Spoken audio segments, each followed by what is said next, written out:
Question है, block of mass 2 kg is release from A on A rough track that is 1 quadrant of circle is radius 1 meter.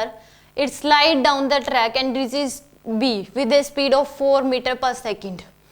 and finally stop at C at a distance of 3 meter from B. The work done against the force of friction is. Work done against the force बताना है जब ये block A से C तक move कर रहा है। तो यहाँ पे हम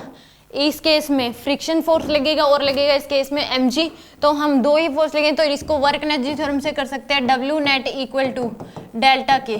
ये हम पहले A से लेके B तक लगा दें, W net equal to delta K A to B अगर हम लगाएं तो नीचे क्या लगेगा mg,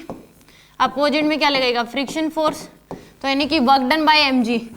पाथ पे डिपेंड नहीं करता, चाहिए वो ऐसे आ रही है तो इस केस में नीचे ही mg लग रहा है और डिस्प्लेसमेंट भी 1 मीटर की नीचे ही हो रही है, तो वर्क कितना आ जाएगा mg इंटू में 1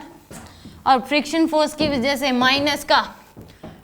फ्रिक्शन फोर्स की जो वैल्यू होगी यानी कि वर्क डन बाय फ्रिक्शन, तो एफ आर इंटू में क्या करोगे 1 ही करोगे क्योंकि फ्रिक्शन फोर्स की वैल्यू जो अभी होगी यहाँ पे एफ आर इंटू में 1। डिस्प्लेसमेंट यानी कि ऊपर लग रहा है, डिस्प्लेसमेंट नीचे हो रही है तो नेगेटिव वर्क करेगा, यानी कि दोनों एक दूसरे के opposite. W equal to delta K, यहाँ पे जो वेलोसिटी है वो कितनी दे रखी है 4 मीटर पर सेकेंड, तो यानी और यहाँ पे वेलोसिटी क्या है 0 हो रही है, डिस्टेंस दे रखी है आपको 3 मीटर, तो यानी कि A से B तक लगा रहे हैं तो हाफ मास है इसका 2 इंटू में फाइनल वेलोसिटी 4 का स्क्वायर और माइनस इनिशियल काइनेटिक एनर्जी, तो क्या हो जाएगी 0 क्योंकि इनिशियली रेस्ट में था, तो ये mg यानी कि 20 minus friction work done by friction force, ये आ जाएगा आपके पास,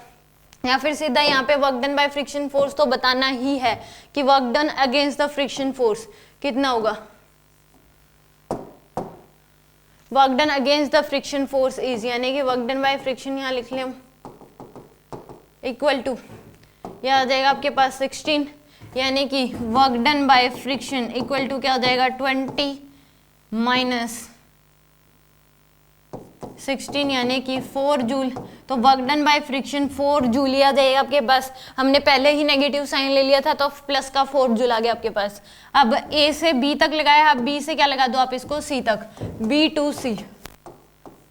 तो यहाँ पे mg क्या लगेगा नीचे की तरफ और फ्रिक्शन फोर्स अपोजिट में इधर लगेगा, तो यानी कि वर्क डन बाय mg तो 0 होगा क्योंकि एंगल क्या है 90 डिग्री, तो work done by mg plus work done by friction equal to क्या हो जाएगा डेल्टा के, तो work done by mg 0 plus work done by friction जो आएगा वो क्या हो जाएगा change in kinetic energy final 0 है, 0 minus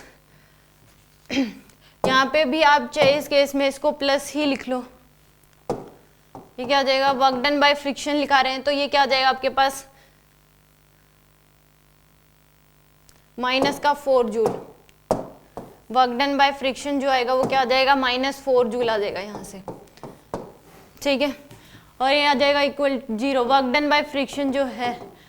initial final kinetic energy 0, initial half मास है 2 इंटू में 4 का स्क्वायर, तो आ जाएगा